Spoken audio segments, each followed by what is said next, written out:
What's going on? What's happening, YouTube? You guys have tuned into Rules for Rebels, and we got another millennial article for you guys today. I've actually got a couple of these on deck, and it's kind of odd. You know, we always kind of joke that these millennial articles are how broke Americans are. These articles seem to come out during slow news cycles.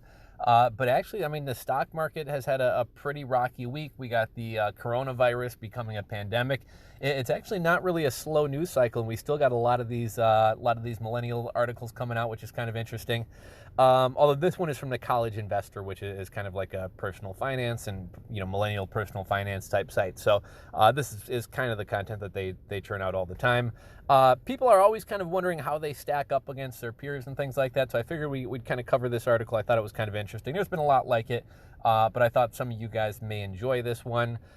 Yes, you are watching on a portrait mode. I've been kind of making more videos on the phone lately. I kind of don't like watching YouTube videos that are made on phones or in portrait mode.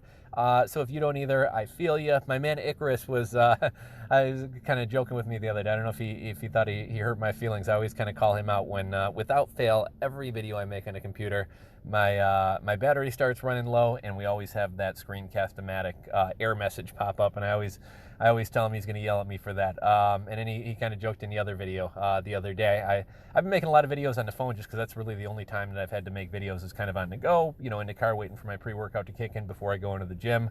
And so, that's why I've been making videos on the phone. One interesting thing, I noticed that YouTube is starting to show landscape videos, at least on mobile. It kind of fills up the whole screen, and it doesn't have like the black edges on the side always. And I thought that was kind of interesting. And at the same time, Instagram seems to kind of be getting away from their, I forget what the image ratio is, but their kind of square thing, and kind of allowing more landscape photos and stuff like that. I don't spend that much time on Instagram. But yeah, one of the things for anyone who's doing YouTube, man, a couple things I've discovered over the years is videos that get put off don't wind up getting made. So, even if you don't got your fancy backdrop and you're not wearing your suit with your hair done up or whatever, just make the fucking video, guys. Because if YouTube is something you're looking to do, I have a stack of papers, literally probably almost a foot tall on my desk. Like when an interesting story or interesting article or interesting piece of content that I want to make comes out, I used to always print them out and throw them in a stack of, to be made later. And that stack's been growing for a couple of years. So one of the things about YouTube is videos that don't get made wind up never getting made. So, when you have an idea for a video, put it out. And I can't speak for everybody, but at least with me, you kind of got to be in the mood to make a video. I got to get better about kind of controlling my moods and mindset. But, if you're like feeling sluggish or tired or just not personable, you don't want to make videos. So when the mood strikes you and you're in the mood to make a video, you're feeling energetic, get them out there. Anyhow, I thought this article was interesting. We'll dive into it in a second here. We covered the millennial article the other day about how millennials are behind previous generations, like substantially behind boomers at the same age, and even 3 to 4 times behind where Gen Xers were back in the early 2000s when they were 30 years old. So, with all these millennial articles, one thing we have to keep in mind is these age groups run 20-year brackets. So, I mean, if you look at something like Gen Z, like the youngest Gen Z is, I don't know, 2, 3, 4 years old, and the oldest Gen Z is like 23 or 24. So that just kind of shows you like what a large gap we're talking about. I mean, when you talk about millennials, these articles try to wrap millennials up into a tight little basket or generalize about them. And you got to remember, not only are we talking about 71 million Americans, maybe as high as 83 million Americans, depending on what stats you go off of, not only are we talking about 83 million people, but we're talking about 83 million people from different areas of the country, different cultural backgrounds, different religious backgrounds, different economic backgrounds, and spanning a 20-year age gap. And I think when you look at Gen Xers and you see 4 years old versus 24 years old, obviously these people are at 2 way different stages in their life. And when you look at millennials, I mean, you're talking about someone who's, maybe they're just finishing college or fresh out of college versus like the oldest millennials being, 38 or 40 or something like that. So, we're talking about people at different stages in their life. Somebody who's 38 is probably going to be most likely earning a higher income further along in their career than somebody who's 23, 24. So yeah, that's kind of one thing about this. I think they said the average net worth is about 10 grand. But obviously you have people who aren't even graduating college who have a negative net worth, and you got people like Zuckerberg who has billions of dollars. So, the average obviously falls somewhere in the middle. And when I look at my peers, One thing that I notice very few people doing, like, I'm kind of weird. I'm kind of a rarity. I'm kind of into like the fire lifestyle. I'm all about banking as much money as I can.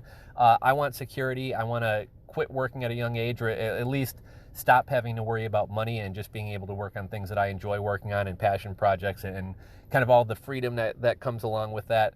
And with a lot of my peers, I have some peers some friends, family who are struggling to get by, and I have others who are doing very well, making, six figures or well into the six figures. And I don't think anybody really in my life really kind of shares the same mindset as me. Like the people who are making more money tend to just spend more money. I listen to a lot of Dave Ramsey, and you'll hear people, you hear a couple call up, and they got a combined net worth, husband and wife, of $230,000, $250,000. And they're in debt, they're broke, they have no money, and most people just kind of allow their lifestyles to inflate up to what they earn, and they never really get ahead. And while you may have a nice house and some nice cars, if you're living check to check and you're stressed about money, you're not really winning in my book. You just got nicer shit, right? But you still got the same problems and the same stresses as everybody. To me, money's all about giving you choices, giving you options, and giving you security. It's not really about things, but obviously everybody has a different mindset. Some people are like, I work really hard, I want to enjoy it. Some people kind of have the attitude, I could get hit by a truck tomorrow. I might as well enjoy it a little bit. And I do think you can go too far, especially in the fire movement. You see some people who, at some point they realize they're kind of miserable because they're scraping by a little bit too much and not enjoying life. I think there is something to be said for taking some time away and enjoying life. I just recently got back from just a little trip down to Florida, but it's been way too long since I had taken a vacation. And one thing I notice is, like, if you're just grinding, at some point it just kind of becomes a grind and you forget what you're doing it for. And when I take a step back and go on vacation, go see someplace new, experience something different, have a good time, it kind of reminds you of what you're working so hard for and what you're kind of sacrificing for. So let's get on into this one. The article goes on to say, let's not sugarcoat it. We're all a bit voyeuristic when it comes to other people's money. How much do you think they make? How much do you think they have? How did they afford that car? Can you believe so-and-so is buying a house? So let's focus on one metric, net worth, and let's talk about millennials, which is likely you and is me too. Why millennials? Well, the media seems to portray millennials as broke, unable to pay their student loans, and never able to buy a house. Millennials are supposedly delaying marriage and all sorts of stuff because they are poor and burdened by debt. I don't think that's the case. With anything financially related, there is never an easy answer, but I think there are just as many millennials crushing it financially. I know firsthand that some millennials are already millionaires. Maybe the trouble is how we define millennial. Maybe there's a bigger picture here we need to consider. Maybe we just need to ignore the mainstream media when it comes to wealth. Let's break it down and then look at the average millennial net worth for millennials. To keep it easy, the average millennial net worth is $10,400, but that is really skewed given the age ranges. See our charts below. Note, originally this article in 2016, there's no data. In their survey, they found millennials have an average net worth of $8,000, just shy of our $10,000 estimate. Regardless of $8,000 or $10,000, I strongly urge you to think about the high achiever net worth. Trust me, I know plenty of millennials who are way above average, and it's possible. If you're looking for a way to improve your net worth, okay, that's a little advertisement for his thing. Who are millennials? Millennials are technically anyone born between 1982 and 2000, always subject to change. Basically, these people are roughly 19 to 37 today. That's roughly 81 million Americans. We more fully break down the millennial age range here. We don't need to look at that. What makes them unique as a generation? Well, millennials were likely little kids in a time before computers and cell phones were everywhere. They likely remember getting their first computer and cell phone, and it was a big deal. They likely encountered technology for the first time at school, playing Oregon Trail on a green computer screen. When it comes to money, millennials do have some of the highest student loan debt rates of any generation in history. The average millennial has $30,000 in student loans. Depending on when the millennial graduated college, they could have entered a terrible or awesome job market. Remember, some millennials graduated from college before the financial crisis of 2007, some during it, and some after it. When you graduated from college played a huge role in your earnings right out of school. And in the article we touched on the other day, they talked about how your first income out of school, your first income in your first career, to some extent, not that you can't break out of that or really thrive if you started low, but for, statistically, that really kind of sets the tone for where your income's going to be throughout the rest of your career. Millennials are also dealing with life events at different times as well, from buying a house to getting married. Some did it before the recession and some after. As a result, some older millennials can still be behind. It's really a mixed bag when it comes to millennials. They're really hard to define financially. One thing's for sure, they're not dumb when it comes to money. They're combining technology and money like never before, mobile banking, financial apps, etc., and they want their money to work for them. However, the traditional banking and financial sector hasn't caught up, and millennials really don't like engaging with traditional brick and mortar finance. As such, there is a divide here. When looking at net worth for millennials, there are factors to consider. Factors to consider about millennial net worth. When I think of the main factors that fall into millennial net worth, here's what we need to consider. And some of these charts that we're going to be taking a look at in a second are kind of interesting. First, we need to consider when millennials graduated. If millennials are 19 to 38 today, some haven't even graduated college yet. However, if you're 38 today, you likely graduated from college 17 years ago or 2003. That was before the last financial crisis. Second, we need to look at the average salaries of graduates by year. NACE has a great survey that they conducted to look at the average salary of college graduates each year, and here's how they look. So if you were the class of 2003, which is like probably 38 or 40 this year, average starting salary is $40,800. Class of 2004, $43,000. I'm not going to go through the whole chart, but let's see. Class of 2011, which is like 30 today, 41 grand, and class of 2019, who's 22, 50 grand. Personally, I guess I haven't really looked at like what starting salaries are these days, but personally, I feel like I guess depending on what region of the country, a starting salary for a lot of unless you have a specialized skill, I think it's probably still like 35 to 45. But I don't know. Maybe you guys can clarify that. Let's move on. Third, we need to just discuss student loans. Student loans are a huge factor in millennial net worth, so we want to consider the average amount of student loan debt millennials had when they graduated. Just look at the chart below.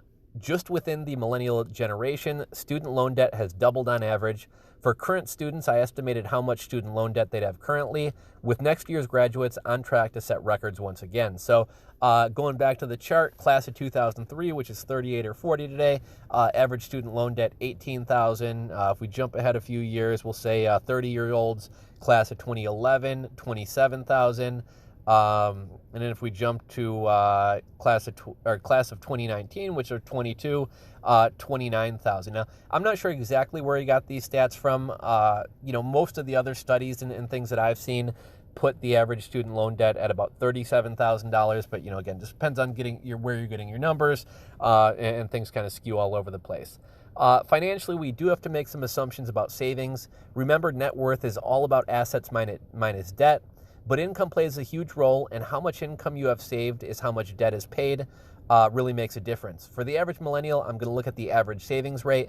For the calculation, for the above average millennial, we're going to factor in IRA and 401k savings as well as home equity.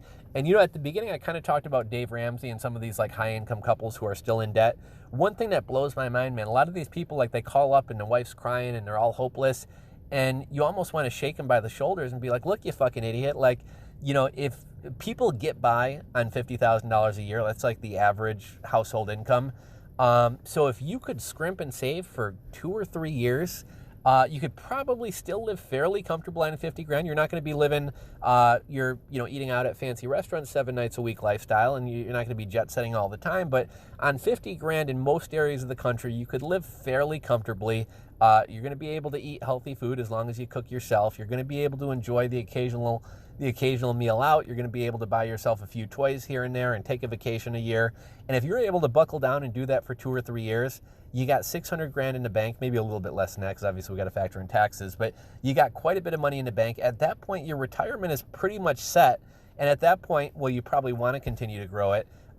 You're pretty much at that point, what in the fire world they call coast fire, right? Like, assuming you have a decent horizon ahead of you, that 400,000, 500,000, 600,000 over the next 20 or 30 years is going to grow to be millions of dollars. You're going to have a comfortable retirement. And at that point, all you have to do is worry about, your day-to-day expenses. So if you wanted to drop down to a less stressful job, work less, you could do all that. But if we look at the average savings rate, this is absolutely abysmal. it is cool to see it's going up. For anybody who's interested in the FIRE lifestyle, I've got a couple videos on that. The FIRE movement, the FIRE lifestyle is all about saving 50% of your income. So if you make 50 grand a year, you live on 25. If you make 100, you live on 50. If you make 200, you live off 100. What a lot of people do, myself included, is even if you're making a higher income, you try to increase that savings rate even more. So just hypothetically, you're making 200 grand a year. You really don't need 100 grand to live off of. Try living off 50 grand a year and banking, 150, and, try to increase that savings rate to 75%, 80%. The FIRE movement is all about increasing your income as much as possible, cutting your expenses as much as possible, and investing as much as you can. But if we look at the average savings rate, conservatively speaking, I think everybody should be saving 10%. I think most financial advisors would tell you 15%. And I personally would shoot for substantially higher than that. But in 2003, it was 4.8%. Flash forward to 2019, it's 8.1%. I do think, there's a lot of people who are idiots with money and allow lifestyle creep and lifestyle inflation to get to them. But there are, you're starting to see a lot of younger people getting first interested in investing with apps like Acorns and Stash, and then kind of progressing to, a Schwab or a Fidelity or a Vanguard.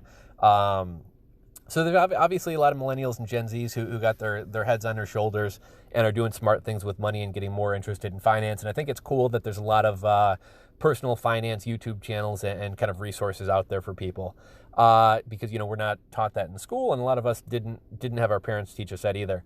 Moving forward, the net worth of millennials by age. As we compare the net worth of millennials by age, I want to look at the average and stretch goals. I think it's important to always consider the average, but I also want to leave you with the stretch goal to get yourself in the top 1%.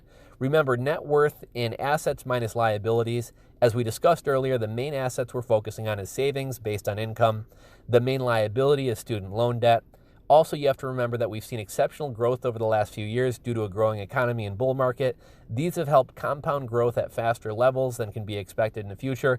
And that's one of the things the article the other day, and a lot of articles touch on, is if you're a millennial struggling with a lot of student loan debt, and your income isn't where you need it to be, you weren't necessarily able to take advantage of investing or buying a home, and you aren't necessarily reaping the rewards of this 10-year kind of bull market that we're in.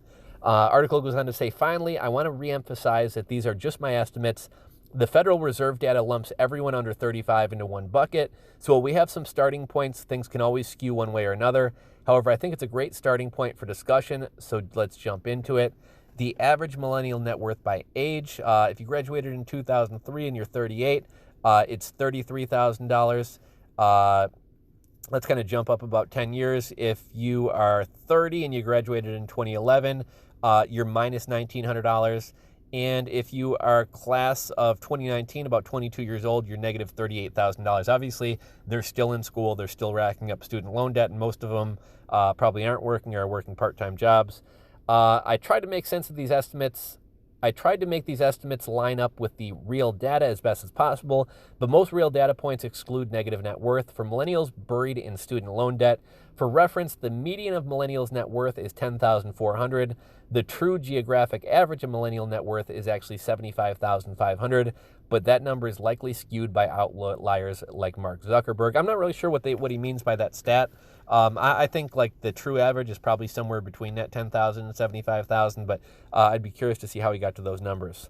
And let's see if he goes on to explain. So what that means is if you want to be better than average, the 50% mark is 10,500. Here you can see my best estimate of the 50% mark. Let's see, notes. This assumes that students don't work or work marginally during school, maintain an average amount of student loan debt, and get average employment after graduation. It's why you see the net worth jump a lot right after graduation, income. Also, the older millennials have benefited from a bull economy, seeing their small nest egg grow over the last few years. And, that's a case for a lot of us, but I don't think everybody. Like I said, in the article the other day, it kind of talked about how a lot of millennials weren't able to put money into the markets because they're dealing with $600 a month, $1,000 a month, $1,500 a month student loan debt. High achiever millennial net worth by age. Now that we've seen what the average is, what does it take to be above average? Well, anything better than the chart above is above average. I want to give you a stretch goal. I call this the high achiever millennial net worth age. How do you get here? A few key areas: eliminate student loan debt, Boost your income by 25%. Save at least 25% of your income. Can be through personal savings or through employer matches. Don't think 25% is possible. Here's an example of saving 75% of your monthly income. And I'm not going to click that, but I'm guessing that might be something about the FIRE lifestyle. And, it's just yesterday I started making a video. It didn't wind up getting made because I wound up pulling up to the gym too soon. But I think this is why side hustles are so important. Even if you're scraping by with your day job or living comfortably or able to put away a little bit of money, you get a side hustle going. Let's be honest, it's fairly easy if you dedicate yourself and put in the time to get a side hustle making 10 or 20 grand a year. I feel like most people who don't hit that mark wind up giving up or just aren't willing to put in the time. You make an extra 10 or 20 grand a year that 100% of it can go into investments or starting another business. You're really going to start to get ahead. So let's take a look at the high achiever net worth. Age 38, class of 2003, the high achiever net worth is $435,405. Let's jump to like a 30-year-old class of 2011. We got $231,957. And if we go down to 22 years old class of 2019, it's $28,000. What are some of your thoughts on this? Do you think a 2-year-old can have $28,000 saved up at graduation? At college graduation debt-free? I think it's definitely possible, especially the high achievers that started working at 16 or earlier and saved a bunch. I think that these high achiever net worth amounts are very doable. They are a stretch, but not unheard of, and these amounts will clearly make you above average. And I think people who are growing up today have kind of a big advantage. When I was growing up, you didn't really have Shopify and selling on Amazon. Like eBay, I think, was still sending cashier's checks through the mail. I think it's really cool when I see like 12-year-olds starting YouTube channels and 16-year-olds, as much as I hate drop shipping, seeing 16-year-olds starting drop shipping businesses, at least getting interested in businesses and making money. I see a lot of young people in their teens like freelancing, monetizing YouTube channels, starting blogs. And I really wish when I was that age, I had all these opportunities available to me. Like I was hustling, but my hustling was like either selling weed or, buying motorcycles and cars off Craigslist and trying to flip them. Like it was a lot harder back then. And I really wish that when I was like in my teens and even in college and things like that, you have so much free time when you're young and don't have responsibilities. I really wish I had all that time to really kind of throw myself into developing skills as well as kind of starting a business. Let's take a look at the notes. There's a huge jump around 30-year-old range, and that's due to the Great Recession. The compounding just didn't kick in, and there wasn't a big nest egg to start. Let's see, millennial net worth FAQ. What is a millennial's average net worth? The average net worth is just kind of recapping the article. The average net worth of millennials is $10,400, but again, varies. What is the millennial age range? That's going to be 1982 to 2000, 19 to 37 years old. What is the average millennial salary? $40,000 to $52,000. That's a starting salary. Again, depending on when you graduated age. What is the average millennial student loan debt? Millennials have graduated with anywhere between 18 grand and 29 grand in student loan debt. Are millennials doing well? There's a big divergence in millennial success. Many millennials are doing extremely well, but others are struggling. There are plenty of millennial millionaires, but there are also many millennials in poverty. How to boost your net worth. I think this is kind of just more of a sales pitch for his blog. Conclusion, the fact is not everyone is average or above average, and when it comes to net worth, but knowing where you stand is incredibly important. It can validate your current financial plan, or it could provide you motivation for you to make financial changes in your life. Don't be discouraged if you're not hitting the bar yet. Follow the strategies we discussed and start working towards that goal. One thing that I think is important, don't compare yourself to other people. Like not everybody wants the same thing out of their lives. A lot of people are quite content living simply. They don't want a mansion on the beach. There's a lot of people who'd love to live in a cabin in the woods or live in the mountains and be a whitewater rafting guide and be able to kind of go out and do what they love every day and kind of share their passion with other people. And it's not really about, money for them. And then there's other people who like nice things or are really into development and achievement. So kind of figure out what you want out of life and then figure out how much money you need to make to get you there. But I think too many people compare themselves to others and are trying to meet these goals that aren't even things that they want or aren't even going to make them happy, just trying to do what other people are doing. So would love to hear your guys' thoughts on this article. How do you relate to it? How do you see your peers relating to it? Do you think this is accurate? Anything else you have to add? go ahead and drop a comment in the comment section below. If you enjoyed this video, give it a thumbs up. And if you are not subscribed to the channel, go ahead and click that subscribe button below. Thanks for watching, guys, and we'll catch you on the next video.